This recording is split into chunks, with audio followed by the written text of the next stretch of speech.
What's going on, everyone, and welcome to Movie Emporium's movie review of the new Netflix original movie, Red Dot. This movie, of course, is directed by Alain Darborg. Now, before we begin, if you like this channel, also hit the subscribe button to join Movie Emporium. Hit that notification bell at the top to find out what's coming next. If you like this video, awesome, hit that like button, as well as commenting below on any video to watch, including this one.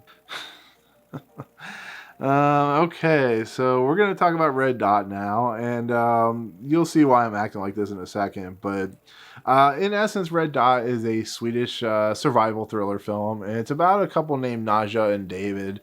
And they're your atypical couple, atypical romantic couple. They have their issues. They are getting ready to have a kid. They recently just got married. And they're fighting. They're doing what couples do. They fight and they argue and they find ways to just make their lives miserable. So with the help of a friend named Thomas, they go to this remote campsite in the middle of the Swedish, Vista countryside. And in the process, they meet a couple rednecks that, cause some issues, but nothing major. And when they get to the campsite about 2 or 3 hours later, they notice a red dot on their tent. They're in there, just kind of talking, and this red rifle action dot, like where you can aim and shoot and stuff like that, is pointing at them. And so therefore they basically are being targeted and they are being shot at, and they have to go on the run for their life to be, to survive, I guess you could say. And it turns in, for the first 65, 70 minutes, maybe a little bit less than that, into just a survival thriller in the country vista sides of Sweden, a very beautiful looking vista.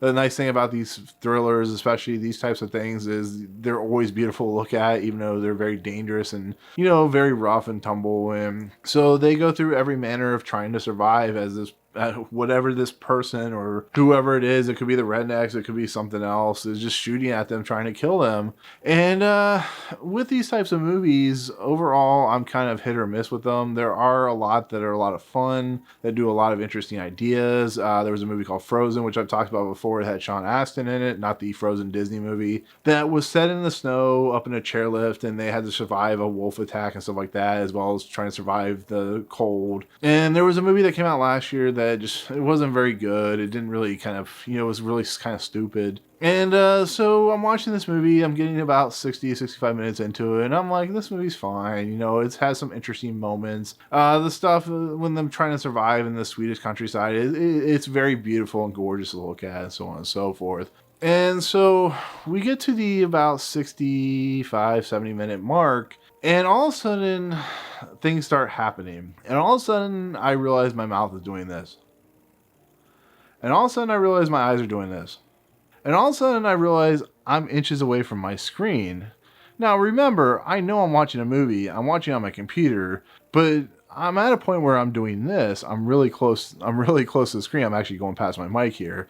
And I realize something has happened. This movie has gone atomic. This movie has twisted my brain. This movie became insane. And it was a movie that took everything I knew about survival thrillers and made a revelation and made some character adjustments that I was not expecting. Now, what you think about this movie is not what you think about this movie. This movie does something truly bold, truly mesmerizing, that it completely left me just completely ajar. It was like, I was like, oh my God, what am I watching? This is like a complete 180 of what I was expecting. It's a bonkers movie because of the simple fact that they take a very tropey survival thriller and they throw in something into the mix that completely changes what you're watching, how you feel about things, how you feel about character motivations and arcs and situational moments. And the eventual conclusion to this movie was not what I was expecting. It was not where I was expecting it to go. And it's hard not to want to spoil this movie because the moments I want to talk about, I need to talk to somebody about this. I need to sit down with a psychiatrist, a shrink, and just talk about how much this movie messed me up mentally. And it's not saying that this is like Serbian film style mentally messed up, but this movie takes a particular trope and a particular subject and completely just it completely subverts it, I guess you could say.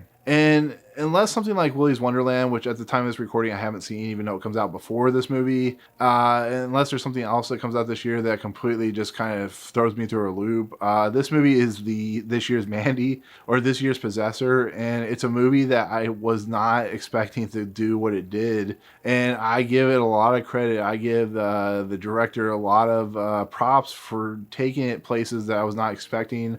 I give a lot of props to the actors for going to places I was not expecting, and just the kind of tropes and kind of ideas that they're being presented in the last, I mean, we're talking about the last 25 minutes of this movie.